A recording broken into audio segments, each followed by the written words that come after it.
বন্ধুরা, খুবই দুঃখজনক খবর এবং খুবই আনফরচুনেট খবর তোমাদের সাথে জাস্ট আমি শেয়ার করছি।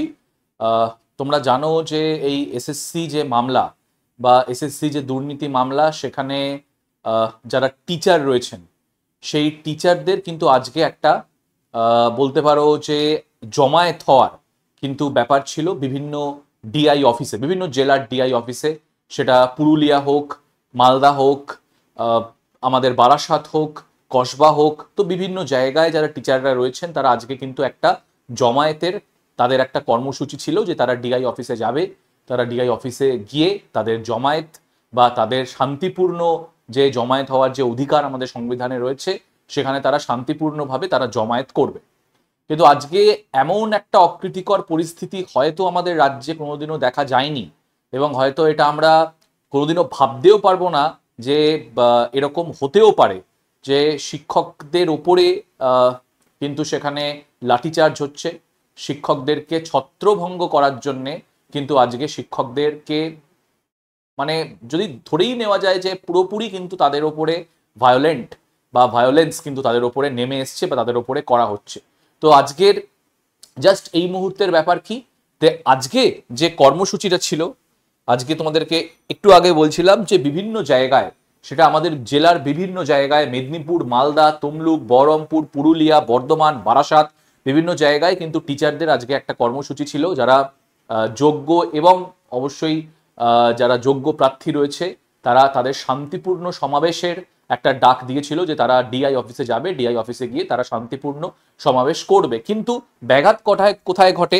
ব্যাঘাত কিন্তু ঘটে আমাদের কসবাতে।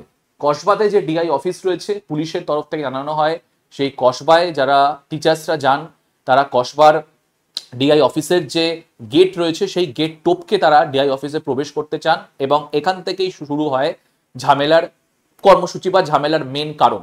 যেখানে বলা হচ্ছে টিচার্সরা তাদের পক্ষ থেকে বলছে যে আমরা শান্তিপূর্ণ সমাবেশের জন্যই গেছিলাম, আমাদের কথা শোনা হোক, আমরা কি বলতে চাই সেটা শোনা হোক, আমাদের ওয়ান টু ওয়ান যাতে সরকার আমাদের পক্ষটা একটু শোনে। আমরা বিপদের মধ্যে তো অবশ্যই তারা পড়েছেন, তো তাদের যাতে কথাটা অন্তত সরকার শোনে। তো তার পরিপ্রেক্ষিতে হয়তো, জানে না, এখন সঠিক তথ্য পাওয়া যাচ্ছে না, আমারও পক্ষে এটা বলা ঠিক না যে কোনটা ঠিক কোনটা বেঠিক, অবশ্যই এটা ঠিক না। তো সেখানে বলা হয় যে কিছু হয়তো যারা টিচার্স রয়েছেন তারা হয়তো সেই যে কসবার গেট সেটাকে হয়তো টপকে তারা ডিআই অফিসে প্রবেশ করেন, এবং সেখানে কিন্তু পুলিশ তাদের উপরে লাঠিচার্জ করে। লালবাজার থেকে ইতিমধ্যে জানানো হয়েছে যে সেটা ছত্রভঙ্গ করার জন্য, ডিসপার্স করার জন্যই কিন্তু করা হয়েছে। তাদের কোনো রকম ম্যালেশিয়াস ইন্টেনশন ছিল না যে টিচারদের উপরে হাত তোলা।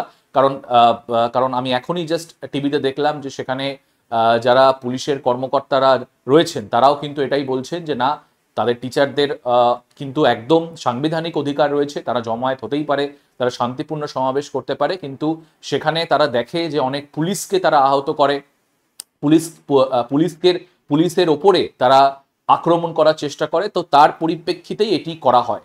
এবার আমি জানি না যে যে এটা মানে কি করে সম্ভব। আজকে যদি রাজ্যের যারা আমাদের শিক্ষক রয়েছে তারাই যদি আজকে আহত হয়, বা তারাই যদি আজকে অ্যাসেম্বল করার যে অধিকার যদি না পালন করতে পারে, তাহলে আমাদের কাছে আর কি সাংবিধানিক অধিকার বা ফান্ডামেন্টাল রাইট বেঁচে থাকলো? তো এইটাই তোমাদের বলার ছিল। এখানে তো আর আমার সেরকম ভাবে কিছু বলারও নেই। যে মানে পুরো টিচারদের সাথে আমাদের টিমের সবার কিন্তু একটা, অবশ্যই আমরা সমবেদনা জানাচ্ছি যে তাদের এই যে আজকে অবস্থা, সেটা যাতে খুব তাড়াতাড়ি তারা যাতে এই অবস্থা থেকে বেড়ে আসে। সরকারের কাছে আমাদের হাত জোর করে কিন্তু এটি একটা রিকোয়েস্ট থাকবে যাতে তারা তাড়াতাড়ি এই যারা যোগ্য ক্যান্ডিডেট রয়েছে তাদেরকে আবার পুনরায় চাকরিতে ফেরাতে পারে। এবং অবশ্যই এই যে পরিস্থিতি, এই পরিস্থিতি দেখা কিন্তু সত্যি একটা শিক্ষক হয়ে কিন্তু খুবই কষ্টকর ব্যাপার। যে সেইটা হয়তো আমরা কম্পিটিটিভ সেক্টরে আছি, তারা হয়তো প্রাথমিক দিকে রয়েছেন, কিন্তু অবশ্যই at the end of the day আমরা তো টিচার, আমাদেরও তো একটা মানবিক দিক আছে। তো সেখানে যদি টিচারদের এরকম করে যদি লাঠিচার্জ করা হয় বা সেখানে যদি কোনো রকম ভায়োলেন্স হয়, সেটা কিন্তু দুপক্ষের ক্ষেত্রেই খুব বাজে।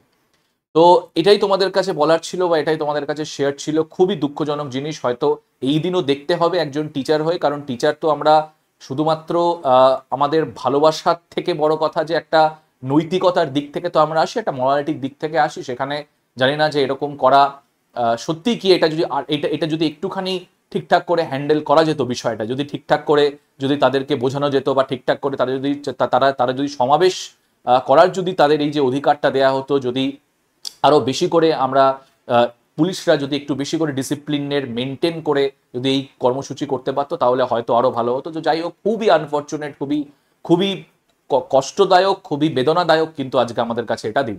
তো এই ছিল তোমাদের কাছে খবর। তো অবশ্যই পরবর্তী আপডেটের জন্য অবশ্যই আমরা আপডেট দিতে দিতে থাকবো, এবং অবশ্যই প্রার্থনা করব যাতে এই সংঘাত বা এই যে কষ্ট যাতে টিচারদের তাড়াতাড়ি মেটে। Thank you so much.